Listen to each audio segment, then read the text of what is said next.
The auction block reeked of fear and desperation.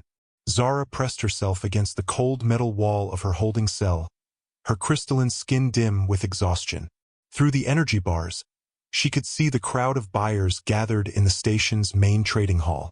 Traders, slavers, and wealthy collectors from dozens of species shuffled and whispered, their various appendages gesturing at the merchandise on display.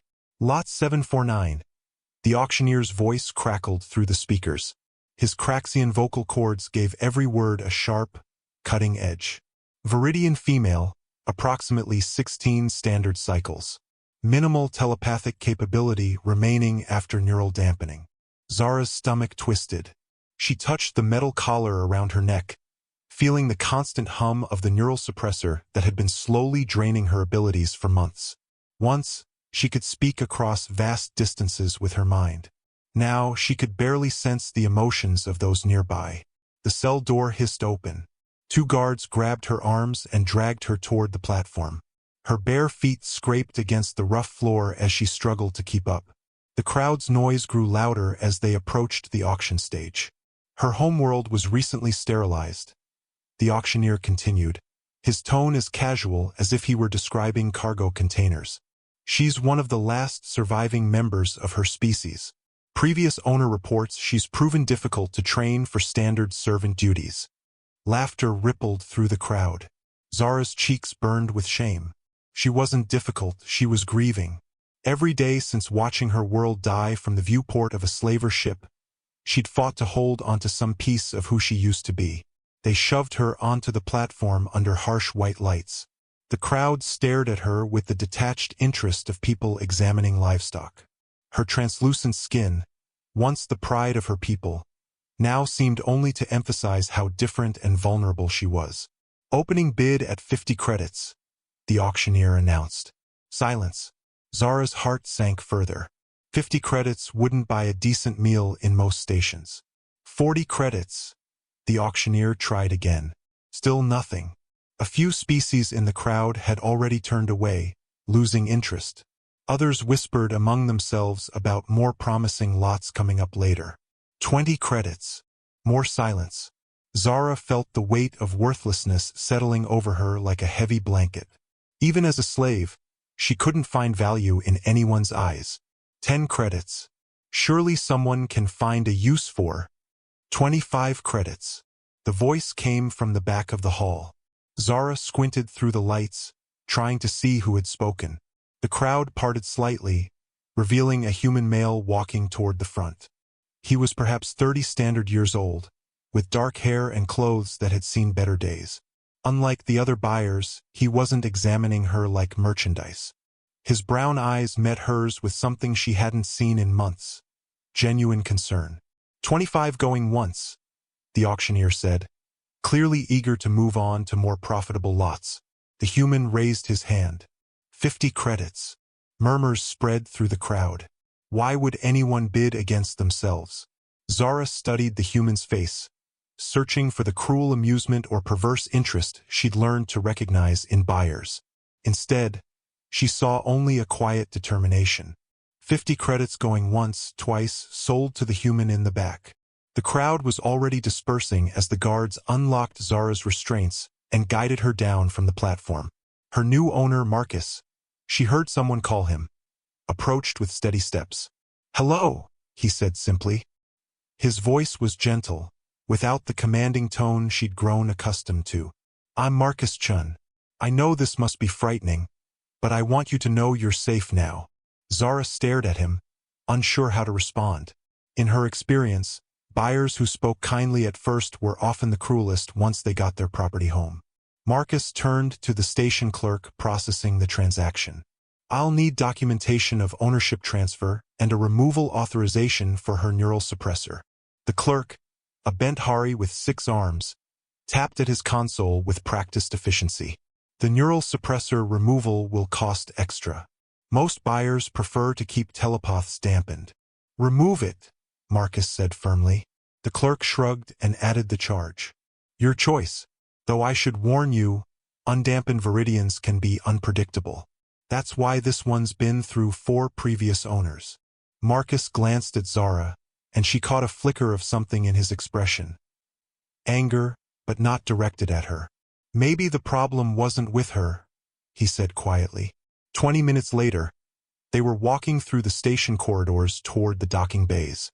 Zara's neck felt strange without the weight of the neural suppressor, and already she could sense the gradual return of her telepathic abilities. The emotions of passing strangers touched the edges of her consciousness like whispered voices. "Where are you taking me?" she asked, speaking aloud for the first time in weeks. Marcus glanced at her with surprise, as if he'd forgotten she could talk. "My ship. We're leaving the station." "To go where?" He was quiet for a long moment. "I'm not sure yet. Where would you like to go?" The question hit her like a physical blow. No one had asked what she wanted in so long that she'd almost forgotten she was capable of wanting anything. "I don't know," she whispered. "That's okay," Marcus said. "We'll figure it out together." Marcus's ship was nothing like the sterile prison vessels Zara had known. The Wanderer was old but well-maintained, with warm lighting and surfaces that showed the wear of years of honest use. She followed him through narrow corridors lined with star charts and photographs of distant worlds. "The guest quarters are through here," Marcus said, opening a door to reveal a small but comfortable room with an actual bed, not just a sleeping alcove. "The door locks from the inside, and there's no external override. Privacy is important." Zara stepped inside cautiously. The room had a viewport showing the stars beyond the station, and shelves lined with books, actual physical books, not data pads. She ran her fingers along their spines, feeling the texture of worn paper and binding. "You read?" she asked. "Old habit," Marcus said from the doorway. "My grandmother always said you could learn more about a person from their library than their bank account. Help yourself to anything that interests you." He left her alone to settle in. Zara sat on the edge of the bed and stared out at the stars, trying to process this sudden change in her circumstances. Her telepathic senses were stronger now, growing clearer by the hour as the neural suppressor's effects faded. She could feel Marcus's emotions from the adjacent compartment.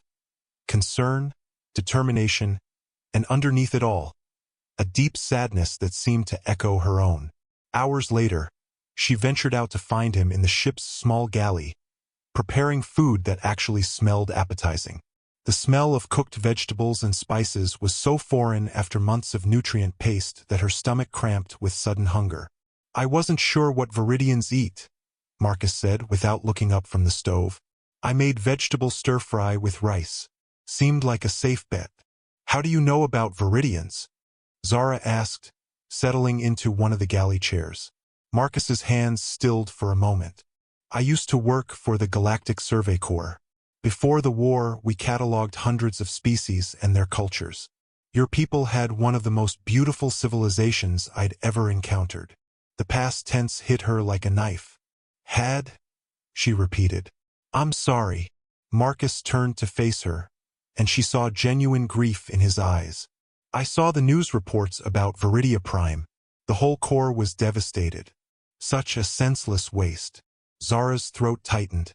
"They said our telepathic abilities made us a strategic threat, that we could compromise military communications. They gave us 12 hours to evacuate before they sterilized the planet.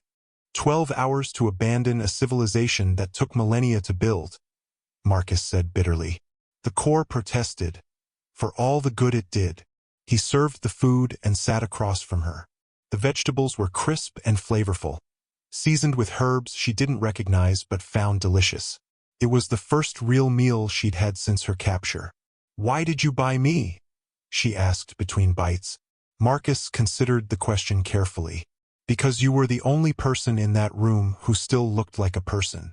Everyone else was seeing merchandise. But I saw someone who was scared and alone and trying to hold on to her dignity in an impossible situation.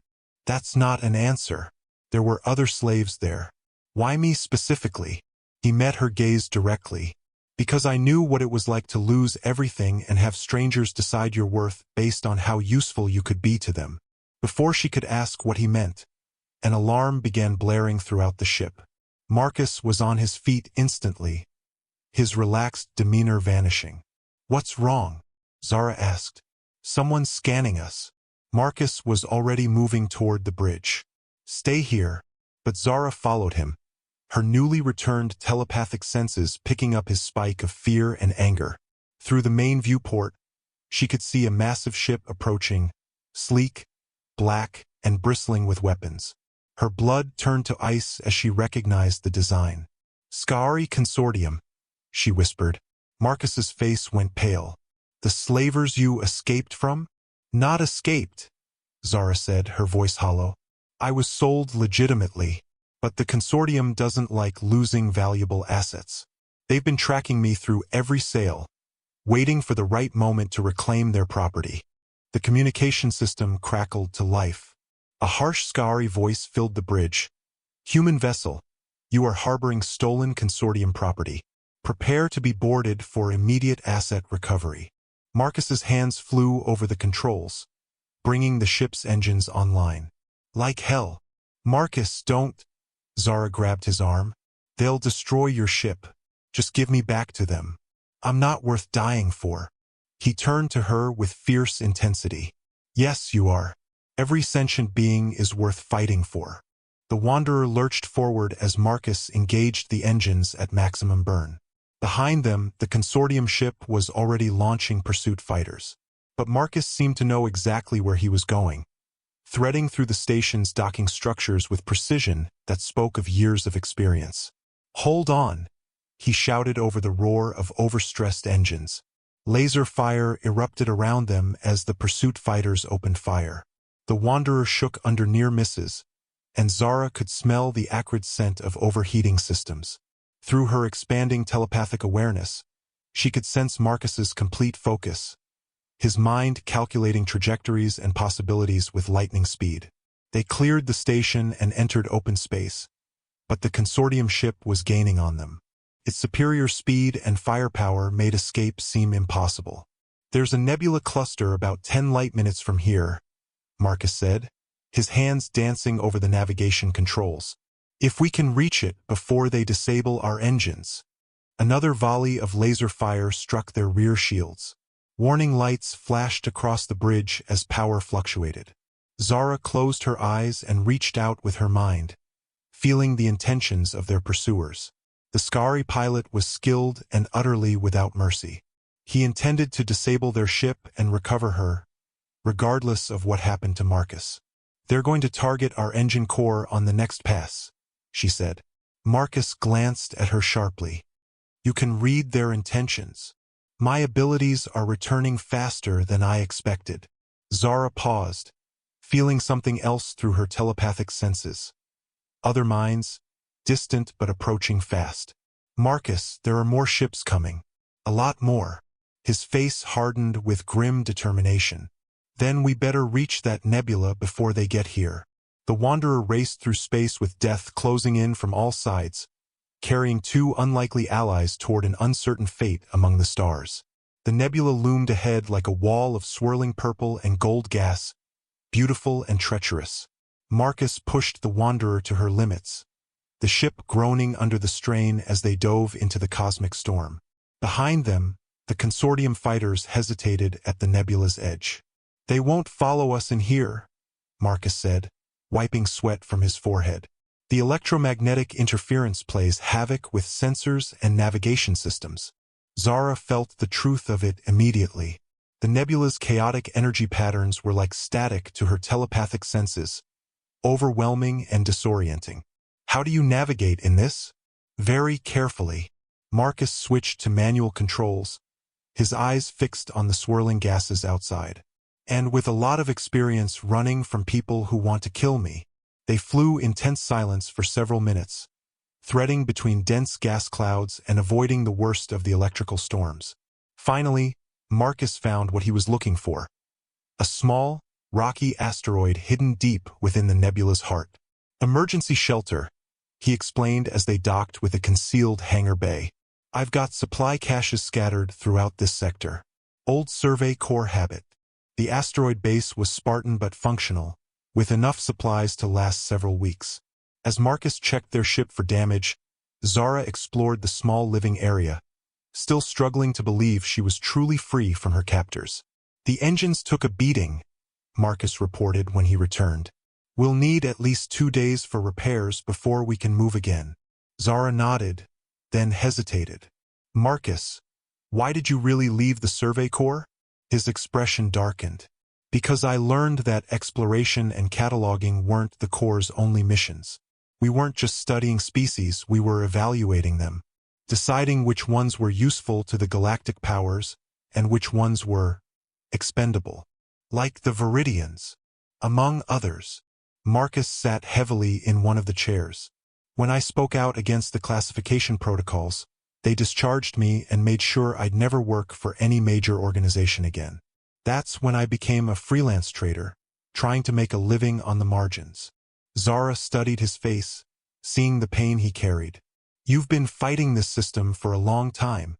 Fighting, surviving, trying to do what little good I can.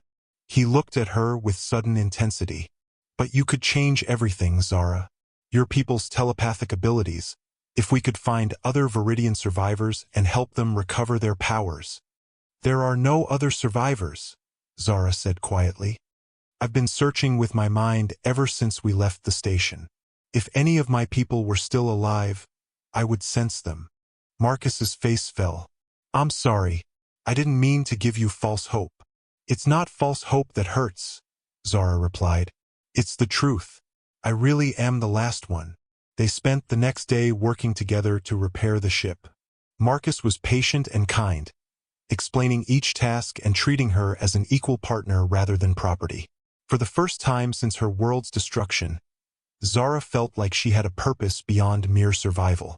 On the second evening, as they shared another meal in the asteroid's small common area, Zara made a decision that would change both their lives. I want to help you, she said. Marcus looked up from his food. Help me what? Fight the system that destroyed my people and enslaves so many others. You said my abilities could make a difference. Show me how. Zara, you don't understand what you're asking. Going up against the consortium and the classification protocols means making enemies of some of the most powerful forces in the galaxy. They'll never stop hunting us. They're already hunting me, she pointed out. At least this way, my existence would mean something. Marcus was quiet for a long moment, considering. There are underground networks, abolitionists, former slaves, sympathetic traders. They help people escape the system and find safe havens. I've worked with them before, but always from the outside. And now we could do more than just help people escape. With your telepathic abilities fully restored, you could coordinate rescue operations across vast distances, identify consortium facilities, even turn their own agents if necessary. The possibility excited and terrified Zara in equal measure. Would it work? It might, but it would be dangerous beyond anything you can imagine. The consortium has resources, connections, armies. They've crushed every major slave rebellion in galactic history. Zara stood and walked to the viewport, staring out at the swirling nebula. My people believed that every mind was connected, that consciousness itself was a universal force binding all sentient beings together. If that's true, then what happens to one of us happens to all of us eventually. She turned back to Marcus, her crystalline skin beginning to glow with inner light as her emotions intensified. The consortium thinks they can reduce people to commodities, that sentience can be bought and sold like cargo. Maybe it's time someone proved them wrong. Marcus smiled, the first genuine smile she'd seen from him. When you put it like that, how can I say no? They shook hands, sealing a partnership that neither fully understood yet. Outside, the nebula continued its eternal dance, hiding them from their enemies, while they planned the beginning of a revolution. But in the depths of space beyond the nebula, consortium ships waited with infinite patience. Their quarry might have escaped for now, but the hunt was far from over. High Admiral Kresh of the Skari Consortium studied the tactical displays on his command ship's bridge, his scaled lips curling in what passed for a smile among his species. Set up a perimeter, he ordered his fleet commanders. Monitor all shipping routes and communication channels within 50 light-years.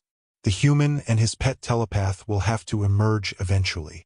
His second-in-command, a nervous Benthari named Vex, shifted his 6 arms uncertainly.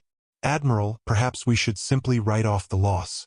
One Viridian slave, even an undamaged one, hardly seems worth this level of resources.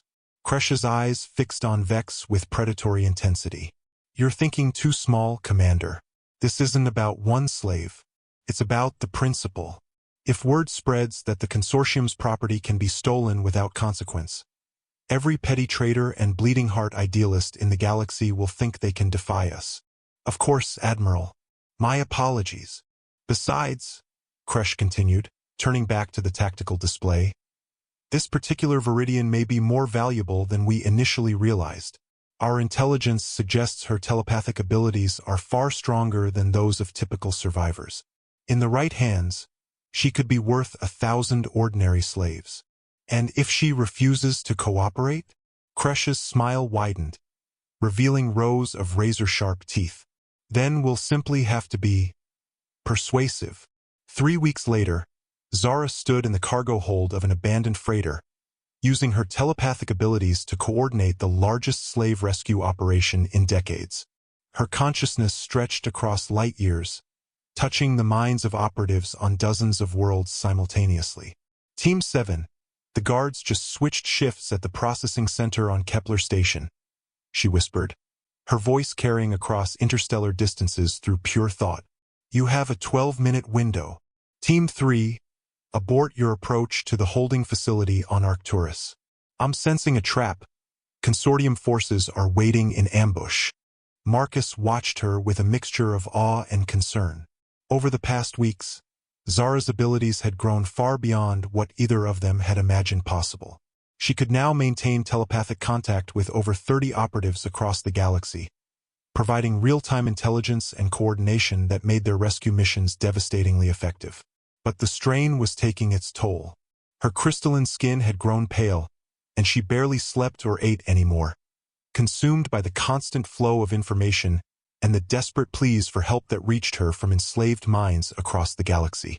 Zara, Marcus said gently, you need to rest. You've been at this for 18 hours straight. Can't stop now, she replied without opening her eyes. Team 12 is about to breach the slave pens on Vega Prime. There are children there, Marcus. So many children. Marcus felt his heart clench. They'd already liberated over 3,000 slaves in the past month.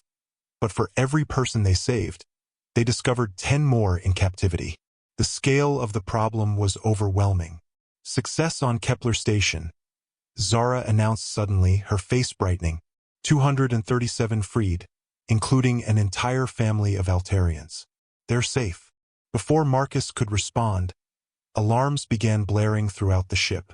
Through the hull, they could hear the distinctive whine of military-grade engines approaching fast. Consortium patrol, Zara said, her eyes snapping open. They've found us.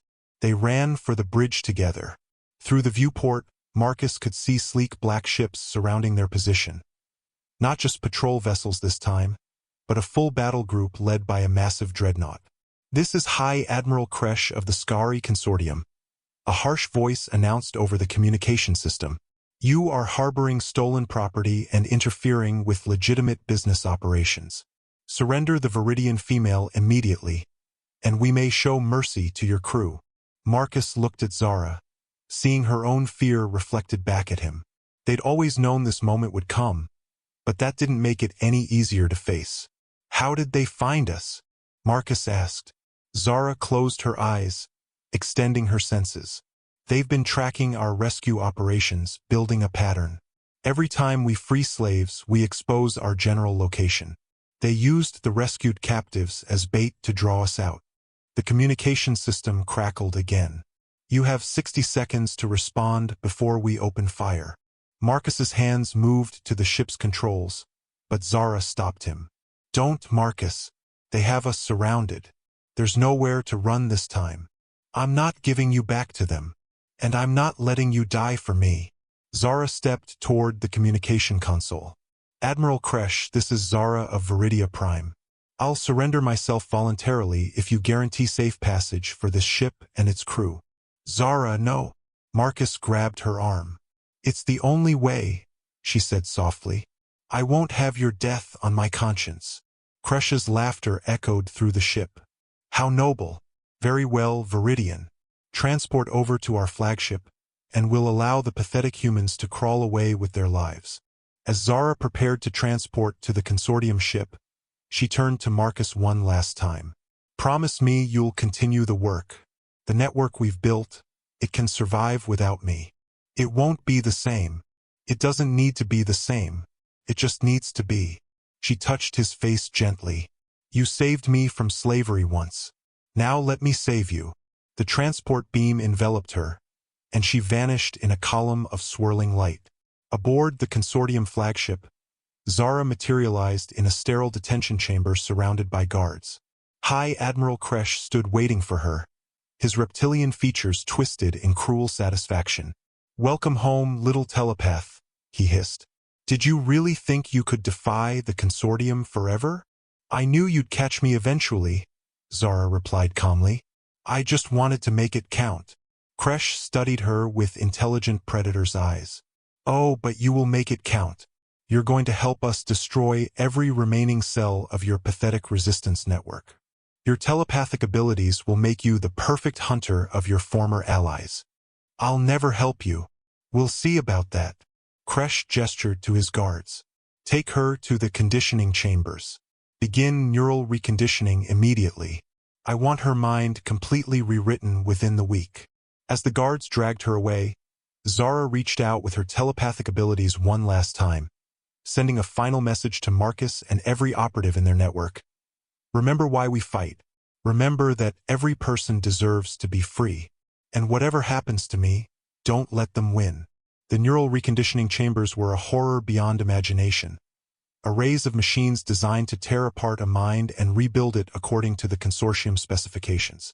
As they strapped her into the central chair and activated the neural probes, Zara felt her consciousness being invaded by alien thoughts and foreign emotions.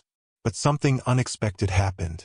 Instead of breaking under the assault, her mind began to adapt. The same abilities that allowed her to coordinate dozens of operatives across the galaxy now turned inward, creating barriers and defenses the consortium's technicians had never encountered. Increase power to the neural matrices, one of the technicians ordered. Her resistance is stronger than anticipated. Be careful, another warned. Too much power could cause permanent brain damage. The Admiral wants her functional, not drooling. As the machines worked to break her will, Zara dove deeper into her own consciousness, searching for the core of who she was. In the deepest part of her mind, she found it. The memory of her people's last moments, their final telepathic song as their world died around them. The song gave her strength. It reminded her that she was not just fighting for herself, but for every sentient being who had ever been reduced to property. The pain of the neural reconditioning became secondary to that greater purpose. And in the depths of her agony, Zara began to plan her escape. For 3 days, Zara endured the neural reconditioning while secretly building her defenses.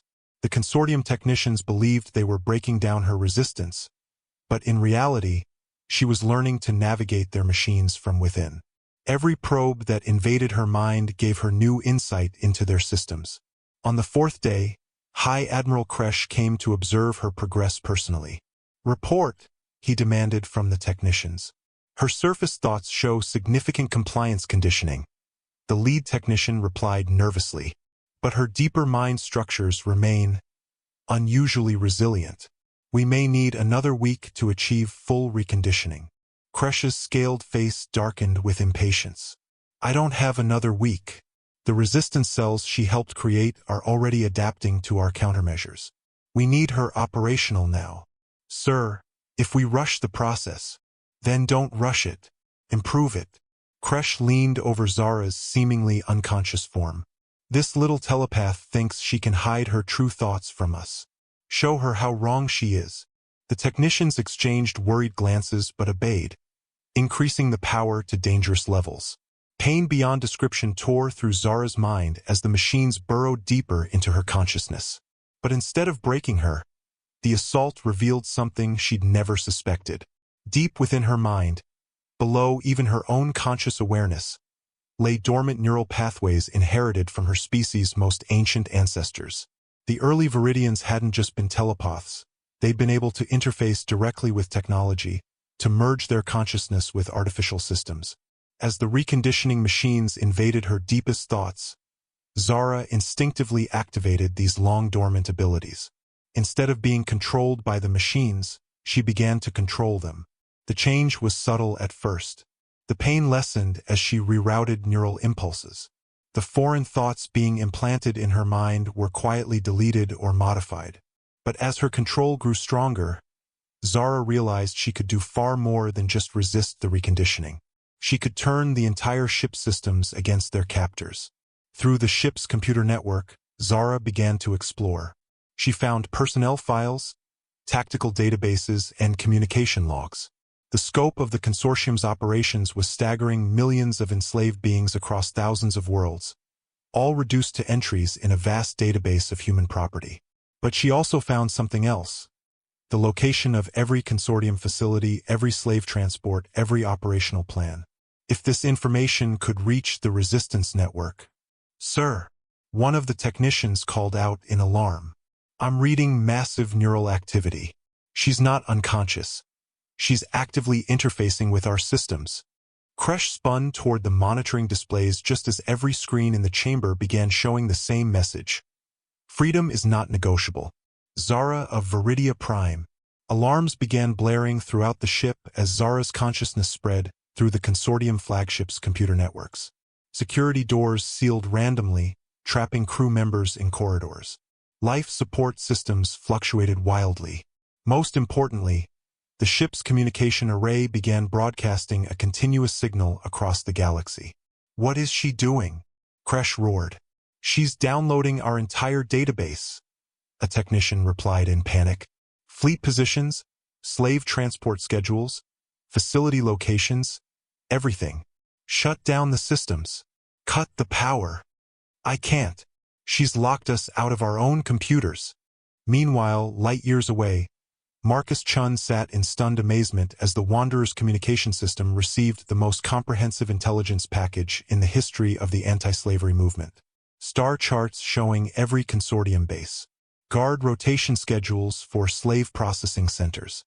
Even the personal communications of high-ranking consortium officials. "My God," he whispered, realizing what Zara had done. "She's given us everything we need to destroy them." Across the galaxy, every resistance cell received the same data burst. Within hours, coordinated strikes began hitting consortium facilities on dozens of worlds simultaneously. The organization that had seemed invincible was suddenly fighting for its survival as its own intelligence was turned against it.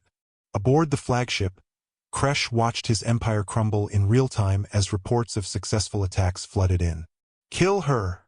he screamed at his guards. "Shoot the telepath now!" But as the guards raised their weapons, Zara's eyes opened for the first time in days. They glowed with an inner light that seemed to contain the fury of her entire extinct species. "You made one mistake, Admiral," she said, her voice echoing through the ship's communication system. "You assumed my people were weak because we chose peace over violence. But peace is not weakness, it's a choice. And I choose to stop choosing it." The neural reconditioning machines exploded in showers of sparks as Zara overloaded their power systems. Throughout the ship, similar explosions rocked critical systems. The flagship shuddered as its engines failed and life support began shutting down. "Abandon ship," Kresh ordered, but it was too late. Zara had sealed all the escape pods and disabled the transport systems. The crew that had enslaved thousands was now trapped aboard their own dying vessel. "This is your captain speaking," Zara's voice announced through the ship's speakers. "We are experiencing a complete system failure. Please remain calm while I demonstrate exactly what happens when you underestimate the power of a free mind."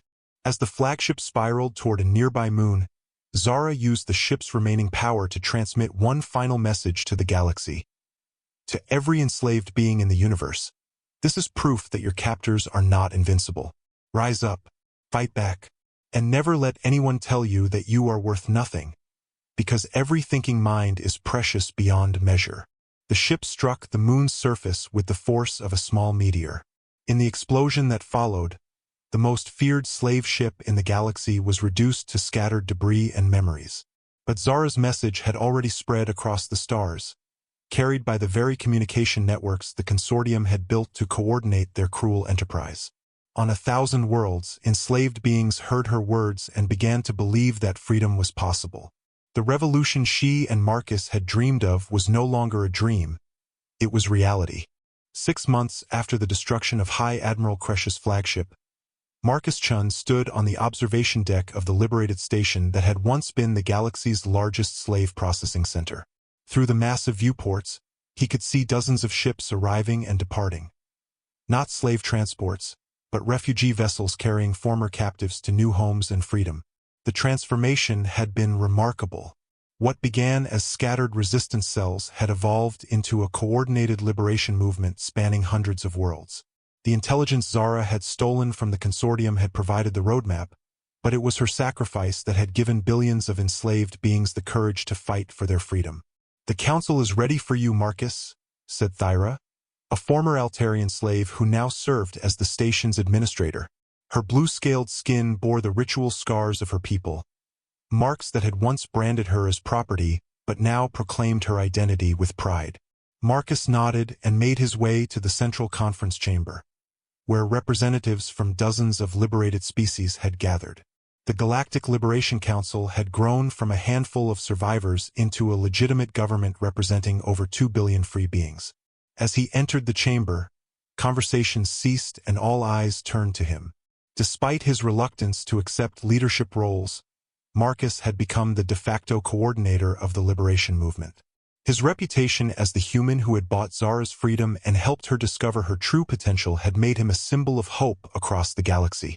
"Friends," Marcus began, addressing the diverse assembly, "6 months ago, we were scattered groups fighting a war we thought we couldn't win. Today, the Skari Consortium has been reduced to a handful of isolated strongholds. Their slave markets have been shut down, their processing centers liberated, and their fleet destroyed or captured." Cheers erupted from the crowd, but Marcus raised his hand for silence. "However, we cannot become complacent. The classification protocols that enabled the consortium's operations are still in effect. The galactic powers that sanction slavery still view many of our species as subsentient or limited intelligence." A Viridian survivor named Keth stood up from the audience. She was one of only 12 members of Zara's species who had been found alive in various slave facilities. "Marcus, with respect, the classification protocols are just words on paper. We've proven that every thinking being deserves freedom regardless of what some committee decided about their intelligence level." "You're right," Marcus replied, "but those words on paper still carry legal weight in most sectors. Until we change the fundamental laws that allowed slavery to exist, we'll always be fighting defensive battles instead of building lasting peace."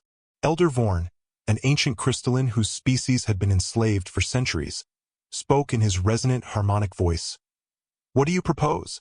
The Galactic Senate has never recognized non-human species as equals. They certainly won't listen to former slaves." Marcus smiled grimly.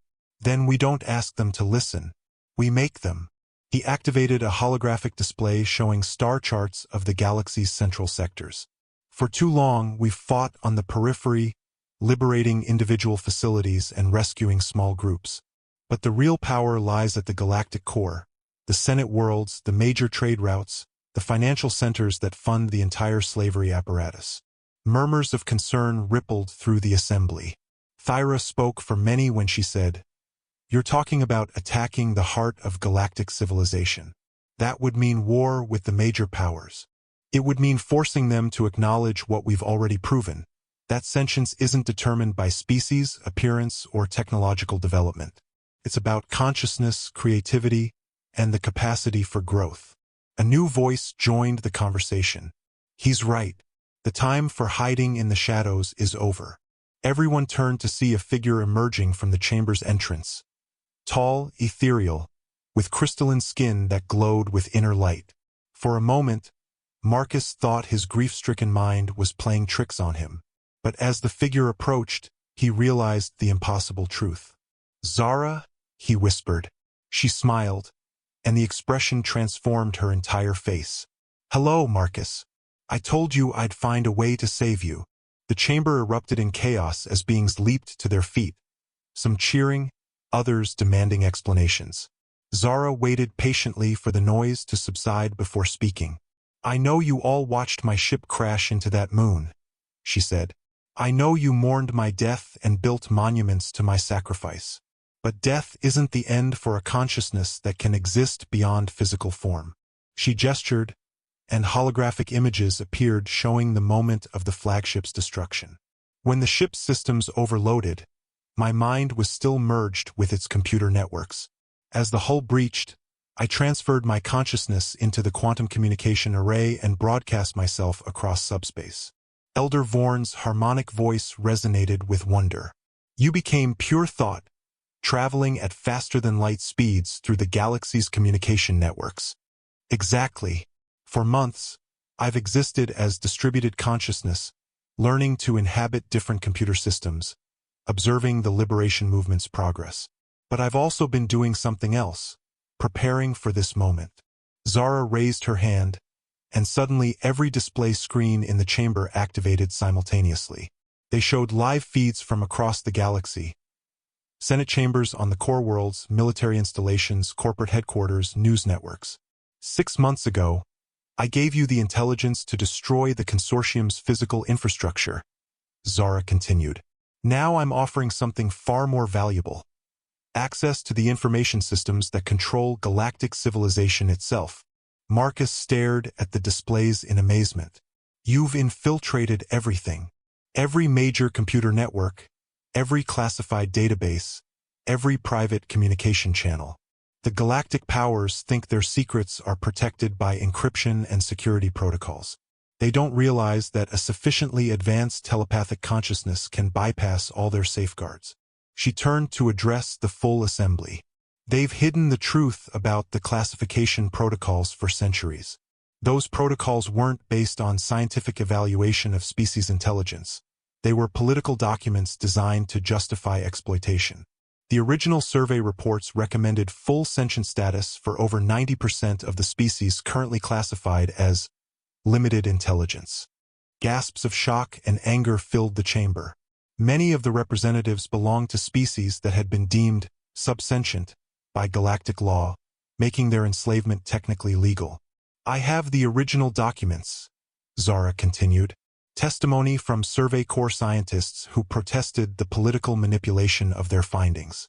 Communication records showing how corporate interests influenced the classification decisions. Evidence of bribery, coercion, and cover-ups spanning centuries." Thyra leaned forward eagerly. "Can you broadcast this information? Expose the truth to the entire galaxy." "I can do better than that."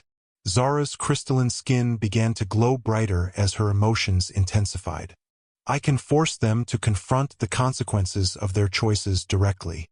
The displays shifted to show the galaxy's major financial networks. Credit flows, trade calculations, and economic models scrolled past at impossible speeds. "The galactic economy depends on the exploitation of enslaved labor," Zara explained. "Remove that labor force and the entire system collapses. But what if we didn't just remove the labor? What if we made it impossible to profit from slavery anywhere in the galaxy?" Marcus began to understand her plan. "You're going to crash their economy. I'm going to liberate it. Every credit earned through slave labor will be redirected to reparations funds for former slaves. Every corporation that profited from the consortium will find their assets frozen and redistributed. Every government that enforced the classification protocols will discover that their tax revenues have mysteriously vanished, transferred to liberation efforts." The scope of what she was proposing was staggering. Elder Vorn spoke for everyone when he said, "Such actions would destabilize the entire galactic civilization." "Yes," Zara replied calmly. "Sometimes you have to tear down a corrupt system before you can build something better." She turned to Marcus, her expression softening. "But I won't do this without consensus. We've come too far together for me to make this choice alone." Marcus looked around the chamber at the faces of beings who had suffered unimaginable cruelties under the current system. He saw determination, hope, and most importantly, unity among species that had once been divided by artificial classifications. All in favor of giving the galaxy a chance to prove it believes in true equality? Marcus asked. Every hand, claw, tentacle, and appendage in the chamber rose as one. Zara smiled and closed her eyes. Across the galaxy, in Senate chambers and corporate boardrooms, on military bases and news networks, her consciousness began its work. The truth about the classification protocols flooded every communication channel. Financial systems transferred trillions of credits from slavery profiteers to liberation funds. Government databases revealed centuries of lies and cover-ups. But most importantly, a simple message appeared on every screen, in every language, throughout galactic civilization. Every thinking being has the right to be free. Every consciousness is precious. Every mind deserves respect. This is not negotiable. This is not optional. This is the new reality. Welcome to the age of true liberation. In the months that followed, some governments collapsed while others reformed. The galactic economy restructured itself around free labor and fair trade. The classification protocols were officially abolished and replaced with universal sentience recognition accords. It wasn't perfect, and it wasn't easy. But for the first time in galactic history, a being's worth wasn't determined by their species, their appearance, or their planet of origin. It was determined by the simple fact that they could think, feel, and dream. And in a small apartment on the liberated station, Marcus Chun sat reading one of his grandmother's old books while Zara, now inhabiting a synthetic crystalline body, prepared their evening meal. Outside their window, ships from 100 worlds came and went, carrying free beings to new lives and new possibilities. Do you ever regret it? Marcus asked. Giving up your physical form to become something entirely new? Zara considered the question while seasoning the vegetables. I didn't give up anything. I became more than I ever imagined possible. And I did it to save everyone I cared about.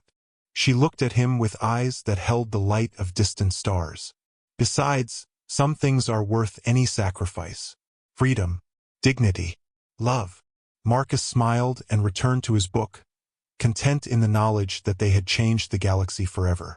Outside, the stars shone with the light of 2 billion free minds, each precious beyond measure, each deserving of respect and dignity. The girl who had once been sold for nothing had indeed changed everyone, not through force or violence, but through the simple, revolutionary act of proving that every thinking being had infinite worth. And the universe would never be the same.